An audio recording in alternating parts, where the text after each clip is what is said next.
오늘 함께 나눌 말씀 읽겠습니다. 마태복음 5장 31절 32절 말씀입니다. 같이 한 목소리를 읽을까요? 같이 읽습니다. 시작. 또 일러스되 누구든지 아내를 버리려거든 이혼 증서를 줄 것이라 하였으나 나는 너희에게 이르노니 누구든지 음행한 이유 없이 아내를 버리면 이는 그로 간음하게 함이요 또 누구든지 버림받은 여자에게 장가드는 자도 간음함이니라. 아멘.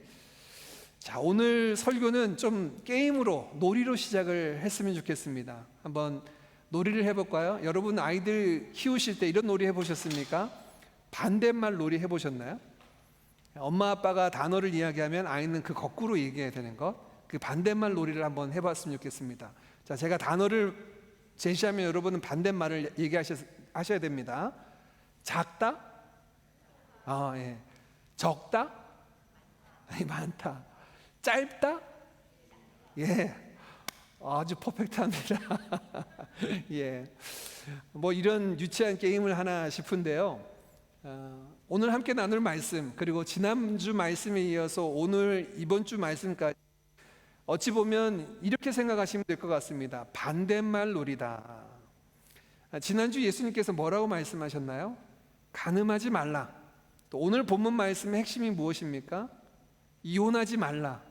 이 간음하지 말라, 이혼하지 말라 하는 이 말씀은 사실 우리가 그대로 받기보다는 반대말 놀이로 했으면 좋겠어요.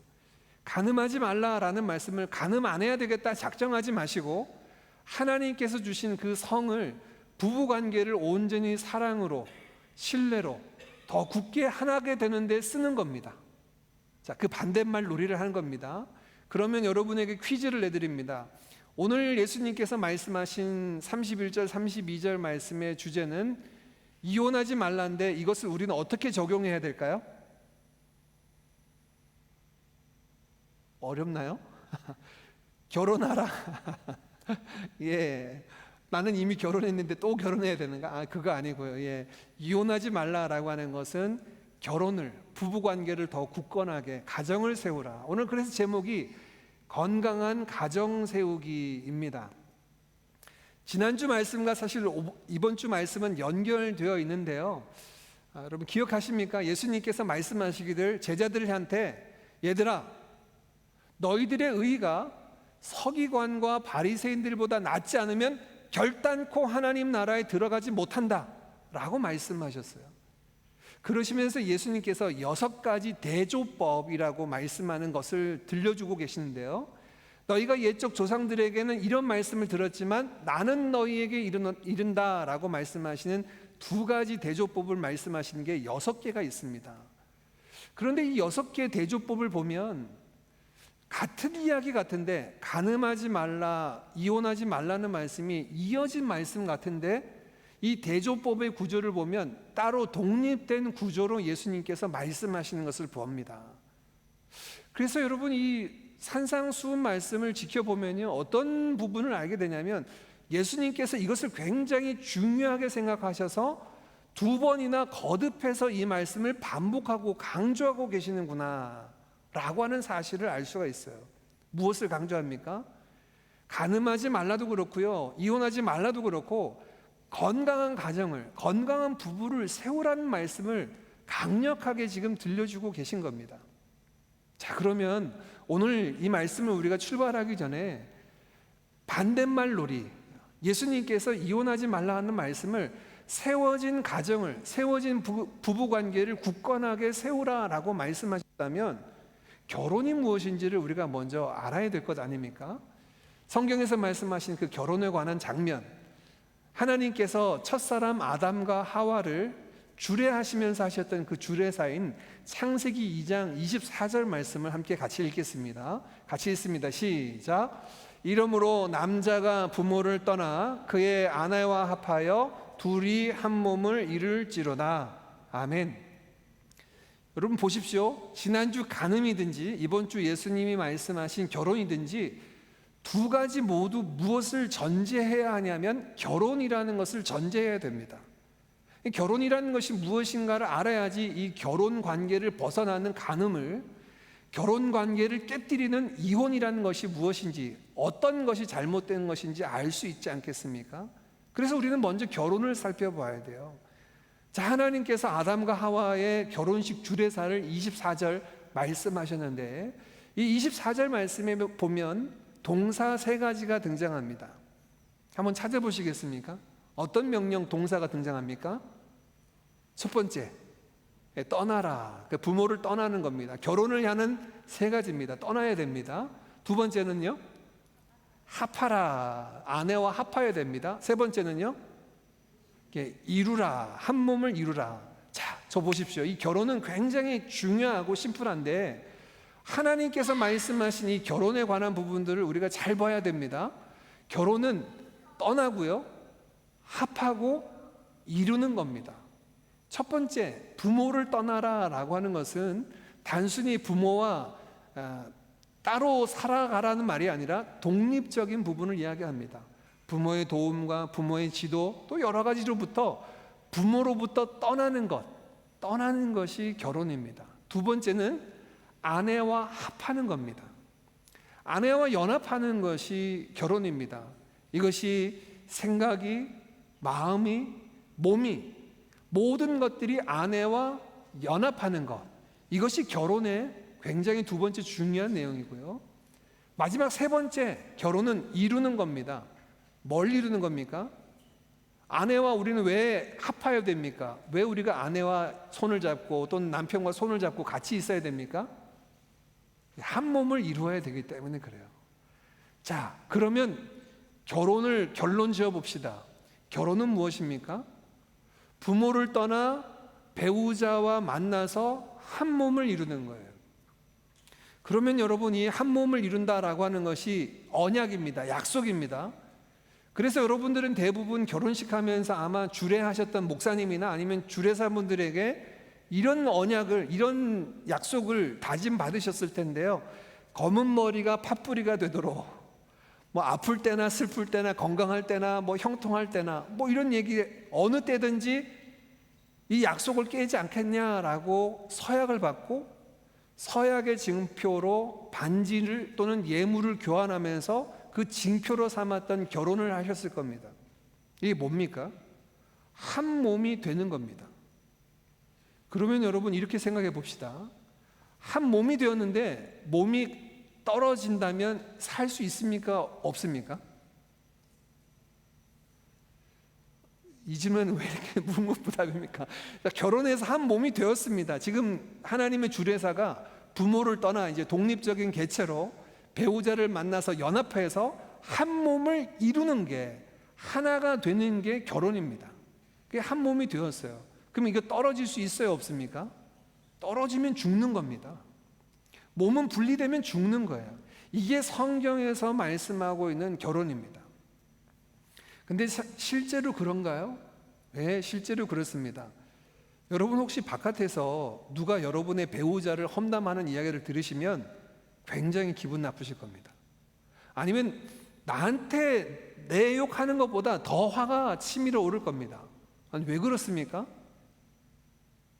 한 몸이니까요. 부부가 한 몸이 되었기 때문에 누군가 내 배우자에 대해서 험담을 하거나 내 배우자에게 힘들게 했거나 내 배우자에게 어려운 일을 행한 거 보면 참지 못해요. 여러분, 혹시 폭삭 속았수다 보셨습니까? 예, 거기 보면 이 애순이가 남편이 당하는 걸 못 보잖아요. 와가지고 그냥 패대기를 치더라고요. 그 선장 앞에서 그 패대기를 치더라고요. 왜 그렇습니까? 부부가 한 몸이니까요. 다른 개체가 아닙니다. 남편이 아내가 당하는 거는 마치 내가 당한 것보다 더 크고 더 어려운 거예요. 그러니 여러분, 하나님께서 말씀하신 이 주례사는 주례사로만이 아니라 실제가 그런 겁니다. 자, 이렇게 지금 그 부부가 되었는데요. 이 부부관계, 결혼관계는 굉장히 중요합니다.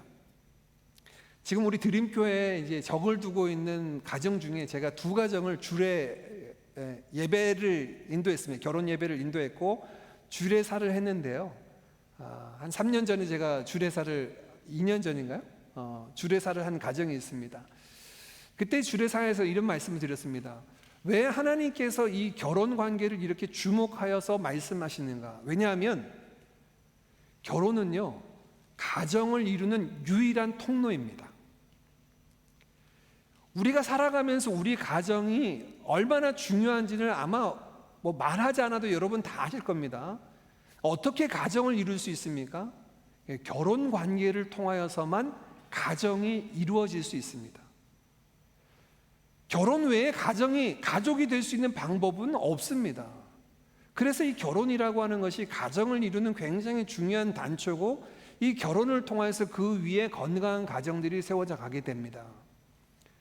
하나님께서 성경을 보면 하나님께서 직접적으로 세우신 두 기구가 있습니다. 첫 번째 기구는 오늘 창세기 2장에 등장하는 가정입니다. 부부를 하나님께서 처음 직접적으로 아담과 하와를 맺으심으로 부부로 세우시는 가정을 세우셨습니다. 하나님이 직접 세우신 기구입니다.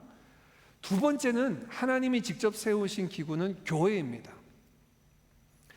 예수님께서 마태복음 16장 16절에 주는 그리스도시요 살아계신 하나님의 아들이십니다 라고 하는 베드로의 그 신앙 고백을 들으시고, 내가 이 반석 위에 내 교회를 세우리니 음부의 권세가 이기지 못하겠다, 베드로의 그 신앙 고백 위에 교회를 세운다 말씀하셨는데, 예수님이 교회를 세운다고 하셨어요. 그리고 실제로 사도행전 2장에 오순절날 성령을 보내주심으로 교회의 역사가 출발되게 하셨습니다. 즉 가정과 교회는 하나님께서 직접적으로 이 땅에 세우신 두 기관입니다. 이 가정과 교회가 얼마나 중요한지요. 근데 안타깝게도 오늘날 가정에도 위기가 찾아오고 한국 사회를 볼 때 교회에도 위기가 찾아오지 않았나 하는 생각이 듭니다. 이 가정과 교회에 위기가 찾아왔어요. 그 중에 오늘은 이 가정의 위기를 좀 살펴보려고 합니다. 가정이 흔들리면 사회가 흔들립니다. 가정에 어려움이 찾아오면 우리의 삶이 온전하지 못합니다. 직장에서 일이 제대로 되겠습니까? 여러 가지 관계 속에서 그것이 원활하게 되겠습니까? 아니에요. 반대로 직장에서 아무리 어려운 일이 있고 힘든 일이 있어도 가정에 돌아와서 위로하고 쉬고 격려가 된다면 일어날 힘을 얻습니다. 오늘날 이 위기는 가정의 위기라고 해도 과언이 아닌데, 예로부터 이 가정의 위기를 초래하는 가장 큰 두 가지 문제를 꼽자면 지난주에 예수님께서 말씀하신 간음이라는 것, 곧 부부가 한 몸이 되었는데 이 한 몸을 성적인 타락을 통하여 깨뜨리고 훼손하는, 가정을 깨뜨리는 큰 죄입니다. 두 번째, 오늘 함께 나누고 되는 이혼이라고 하는 이 문제가 가정의 어려움을 초래하는 부분입니다. 설교를 준비하면서 제가 자료를 한번 찾아봤습니다. 몇 년 전만 해도 한국의 이혼율이 증가세가 있어서 OECD 국가 중에 자살률 1위, 무슨 율 1위, 그 중에 이혼율 1위도 있다, 이런 이야기가 있어서 제가 자료를 찾아봤더니 다행히 2020년도 그 어간을 지나면서 한국에서는 이혼율이 현저하게 떨어져서 OECD 기준으로 좀 검색해줘라고 챗 GPT한테 물어봤더니 GPT의 대답이 이렇습니다. 그 24년, 25년 기준으로 얘기하면 OECD 국가 평균 이하로 이혼율이 떨어진 상태다, 이렇게 이야기를 하더라고요. 다행히 한국의 이혼율이 떨어졌는데 그 뒤에 분석해 놓기를 이런 얘기를 해요. 이건 여러 가지 요인이 있겠지만 결혼율이 떨어진 것도 한몫한다. 결혼하는 숫자도 좀 줄어들어서 이혼율이 좀 영향을 받은 것 같다, 이런 이야기도 하더라고요. 자, 보세요. 이런 지금 한국 사회가 어려움을 당하는 이런 부분들, 가정의 위기가 왔다라고 해도 과언이 아닌데, 예수님 당시에도 이런 두 가지 부분들이 있었습니다. 특별히 오늘은 두 번째 이혼이라고 하는 부분을 할 텐데요. 이번 주에 제가 말씀을 준비하면서 이제 여러 책들을 보는 중에 로이드 존스의 산상순이라는 책을 제가 참고해서 보는데, 이 로이드 존스의 이야기가 저한테 굉장히 좀 충격을 주었습니다. 로이드 존스는 그의 설교집에서 이렇게 이야기를 하더라고요. 요즘 이 설교를 안 하는 목회자가 많다. 벌써 오래전 이야기겠죠. 영국 사회에. 이 설교를 안 하는 이유는 성도들이 부담 갖고 오늘 시대에 많은 이혼율과 또 어려운 가정들이 있기 때문이다. 그렇지만 목사가 이런 말씀을, 성경에 기록된 부분의 말씀을 전하지 않는다면 옳지 않다라는 이야기를 담고 있어요. 그래서 사실 말씀을 준비하면서도 저도 또 교회 안에 여러 가지 형태의 가정들이 있기 때문에 참 조심스러운 건 사실입니다. 그러나 여러분, 오늘 우리가 말씀을 시작하면서 여러분과 나눴던 것처럼 제가 이혼에 대해서 집중하려는 게 아닙니다. 지난주 여러분 말씀의 마지막 기억하십시오. 코끼리를 생각하지 마 하면 코끼리만 생각하게 되는데 그거 생각하지 마시고요. 오늘은 결혼을 생각해 보자고요. 결혼을 생각해 볼 텐데, 자, 이제 결혼은 우리가 창세기 3장 2장 24절 말씀을 통해 봤습니다. 이것에 대해서 예수님 당시 유대인들은 어떤 생각을 가졌을까요? 마태복음 5장 31절 말씀입니다. 또 일러스되 누구든지 아내를 버리려거든 이혼 증서를 줄 것이라 하였으나. 자, 여러분, 이 말씀 좀 이상하지 않습니까? 이상한 곳을 찾아보십시오. 뭐가 이상합니까?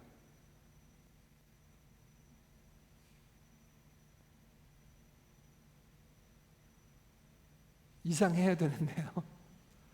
아내를 버리려거든, 아내를 버린다는 표현을 쓰고 있어요. 근데 이건 예수님께서 하신 말씀이 아닙니다. 마태복음 19장에 보면 몇몇의 바리새인들이 예수님을 시험하러 찾아왔습니다. 찾아와서 예수님에게 질문하기를, 랍비여, 모세 율법에 보면 이혼 증서를 써주면서 아내를 버리라고 했는데 우리가 어떤 이유를 가지고 아내를 버릴 수 있습니까? 라고 질문하는 구절을 보게 됩니다. 그러니 예수님께서 하신 말씀이 아니고 이 당시 유대인들이 생각하는 이혼이 무엇인가에 관해서 적나라하게 보여주는 단어라고 생각합니다. 이혼이 배우자를 버리는 거예요. 이 당시의 모습은 아내를 버리는 모습인데, 이때 필요한 절차가 무엇이냐면 이혼 증서를 써주라라고 이렇게 말했다라고 사람들은 오해를 한 겁니다. 왜 이런 오해가 비롯되었는가? 이 말씀을 근거한 것이 신명기 24장 말씀인데요, 그 1절 말씀에 이렇게 기록이 되었습니다.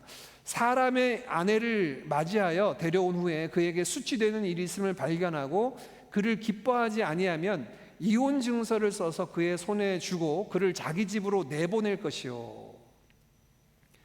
이 신명기 24장 1절 말씀을 근거로 해서 유대인들은 어떻게 생각하냐면, 아내를 맞아들였는데 그에게 뭔가 어려움이 있는 것을 생각하여서 그를 기뻐하지 않는다, 마음으로 기뻐하지 않으면 그에게 이혼 증서를 써서 그의 집으로 돌려보낼 수 있다라는 것으로 해석했습니다. 그래서 예수님 당시에 양대 유대인 학파가 있었어요. 율법을 해석하는, 율법을 연구하는 두 학파가 있었는데, 한 학파의 이름은 삼마이 학파고 한 학파의 이름은 힐렐 학파입니다. 이 삼마이 학파는 그나마 이 신명기 24장 1절을 해석하면서 아내에게 이혼 증서를 써줄 수 있는 아내에게 찾은 어려움은 무엇이냐면, 그녀가 가늠한 일이 있다면 이혼 증서를 써서 이혼하라 라고 이렇게 이야기하는 학파의 견해가 있고요, 힐렐 학파는 굉장히 모든 내용들을 다 이혼 사유로 넣습니다. 그래서 힐렐 학파의 주장은 뭐냐면, 그 아내가 집에서 음식을 하다가, 요리를 하다가 태워버렸어요. 그러면 이혼 사유가 돼요. 실제로 그렇게 기록이 되었습니다. 그러니까 자기가 남편이 아내를 기뻐하지 않으면 이라고 하는 이 문구를 자구적으로 해석해서 힐렐 학파는 아내가 자기의 마음에 들지 않는 모든 것을 이걸 근거로 해서 이혼 사유가 된다라고 했던 것입니다. 다시 돌아가서 마태복음 19장에 예수님께 찾아온 바리새인들이 질문합니다. 어떤 사유가 있으면 아내를 버릴 수 있습니까? 라고 예수님께 질문했을 때 예수님이 그에게 대답합니다. 너희들 율법을 잘못 알고 있어. 하나님께서 남자와 여자를 지으시고 그 둘을 합하여 한 몸이 되게 하셨는데, 하나님이 하나가 되게 하신 것을 사람이 나누지 못할 것이다 라고 말씀하셨어요. 그러자 이 바리새인들이 질문합니다. 아니, 그러면 어찌하여 모세의 율법에는 이혼 증서를 써서 내보내라고 말씀하셨습니까? 예수님의 대답이, 그것은 너희들의 완악함 때문이야. 너희들의 악함 때문이야. 인간이 하나님께서 주신 이 결혼이라고 하는 한 몸 되었다라고 하는 것들에 대한 것을 주셨는데, 이 한 몸 된 것에 대해서 자신의 정욕, 특별히 오늘 5장 31절에 예수님께서 말씀하신 것처럼 어떤 이유든지 내 마음에 들지 않아서 아내를 버리려고 하는 거예요. 버리려고. 그것이 여러 가지 이유든지 이 버리려고 하는 거, 이게 완악함이라는 겁니다. 근데 모세 당시에는 어땠습니까? 여자들은 약자예요. 아버지나 남편의 도움 없이는 실제로 생활을 할 수도 없는 상태였습니다. 이런 완악함 때문에 하나님께서 만들어 주신 장치가 뭐냐면 이혼 증서라는 거였습니다. 이 이혼 증서라고 하는 것은 여성들을 보내에 의하면 이혼 증서가 있다면 이 사람은 간음이나 여타의 부정으로 인하여서 이혼하는 것이 아니다라고 하는 결백 증명서입니다. 왜냐하면 여기서 말씀하는 모세율법에서 말씀하는 이혼 증서를 써준다는 얘기는 간음은 사유가 들지 않습니다. 간음한 사람은 돌로 쳐 죽여야 되는 것이 모세율법이기 때문에 간음은 이 사유에 아예 들질 않아요. 그러니 이혼 증서를 써준다는 것은 이 모든 것에 아내 측에 문제가 되지 않는다는 것을 결백을 증명해 주는 증명서이고, 두 번째는 다른 사람과 재혼하여서 다른 남자와 결혼하여서 부부를 이룰 수 있는 것에 대한 합법적인 허용, 울타리가 되어준 겁니다. 근데 신명기 24장에는 한 가지 더 이야기합니다. 이게 굉장히 중요한 건데요, 24장 4절과 5절에 보면 모세가 말하기를 혹시 내가 첫 번째 아내와 이혼할 때 이혼 증서를 써줬습니다. 이 아내가 이혼하고 두 번째 다른 남성과 결혼을 하면, 결혼하였는데 이 자기의 전처가 결혼한 이 두 번째 남편이 사별하였거나 두 번째 남편과 이혼하면 이 원래 있던 아내와 나는 다시는 결혼할 수가 없습니다. 이게 모세율법에 못 박는 겁니다. 왜 그렇습니까? 부부가 되는 것은 한 몸이 되는 것이기 때문에 그래요. 단순히 결혼하는 게 아니라 한 몸이 되는 것이기 때문에 이것이 다른 남자와 한 몸을 되었던 것을 다시 나와 같이 한 몸이 되는 부부가 되는 것, 이건 안 된다라고 못을 박은 겁니다. 그래서 성경학자들은 신명기 24장의 이 이혼 증서가 이혼에 대한 규례가 무엇을 얘기하냐면 남자들에게 경고하는 겁니다. 너 잘 생각해. 지금 이 아내와 헤어지면 이 아내랑 다시는 결혼 못해. 너 지금 음식을 태웠다고 이러저러한 문제가 있다고 마음에 싫어해져서 아내를 지금 버리려고 해? 그럼 다시는 이 아내와 같이 부부로 만나지 못할 수 있어. 잘 생각해야 돼. 이것이 신명기 24장에 있는 이혼 증서를 써주라는 예수님께서 말씀하신 사람의 완악함 때문에 주신 조건입니다. 자, 이렇게 말씀하셨는데 예수님은 이 이혼하지 말라는 말씀을 어떻게 적용하십니까? 5장 32절 말씀 우리 같이 한번 읽어볼까요? 같이 읽습니다. 시작. 나는 너희에게 이르노니 누구든지 음행한 이유 없이 아내를 버리면 이는 그로 간음하게 하며 또 누구든지 버림받은 여자에게 장가드는 자도 간음함이니라. 음행이라고 하는 것은 이미 지난주에 봤던 것처럼 부부관계를 깨뜨리는 것입니다. 이 이유 없이 이혼하는 사람은 아내로 하여금 간음하게 하는 거다. 왜냐하면 하나님은 이 한 몸을 된 사람들을 나누신 적이 없어요.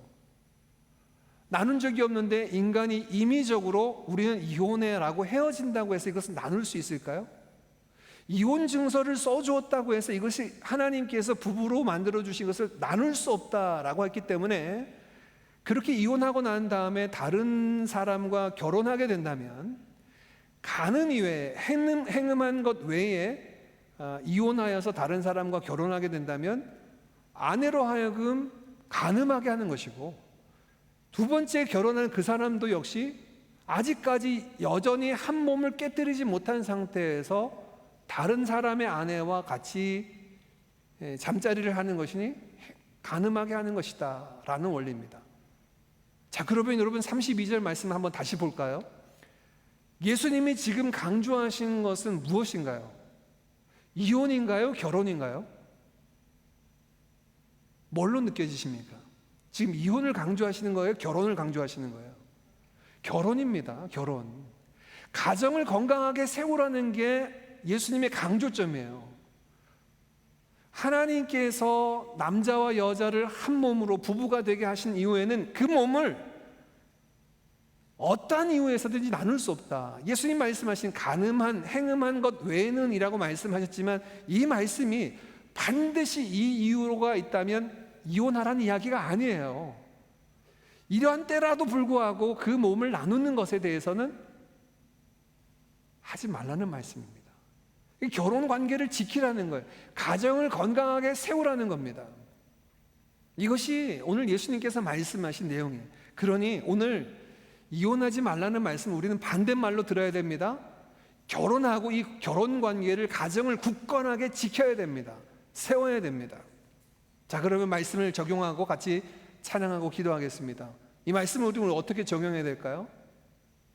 예, 우리 미혼인 청년들, 그리고 아직 또 다른 가정을 이루어야 될 분들이 계십니까? 그렇다면 여러분 잘 기억하십시오. 결혼하여서 부부가 되는 것은 굉장히 중요한 일입니다. 이것은 그냥 단순히 감정적인 호감 때문에 같이 지냈으면 좋겠다 하여서 같이 사는 정도가 아니에요. 이것은 그 부모를 떠나요 연합하는 것이고요, 마음과 생각과 뜻을 합하는 것이고, 그래서 온전히 한 몸을 이루는 것입니다. 그러니 신중해야 됩니다. 잘 준비해야 됩니다. 나하고 합할 수 있는가? 왜 신자는 신자와 결혼해야 된다라고 말하냐면, 부모를 떠나 아내와 연합하여 합하여야 되는데 이 일치를 이루지 못하는 것 중에 가장 큰 것이 신앙이에요. 신앙은 우리의 모든 삶의 가치관, 세계관, 모든 행동을 아우르는 기준점이 되는데, 이것의 일치를 이루지 못하면 합하는데 어려움이 있어요. 그래서 신자가 신자와 결혼할 것을 말씀하시는 겁니다. 아내와 연합했습니까? 그렇다면 온전히 한 몸을 이루라는 거예요. 그러니 여러분, 아직 미혼이어서 결혼을 앞두고 있고 가정을 이루어야 된다면 굉장히 신중해야 됩니다. 준비해야 됩니다. 두 번째, 이미 결혼하셨습니까? 그러면 지금 결혼하신 그 가정을 굳건히 지키십시오. 굳건히 지키십시오.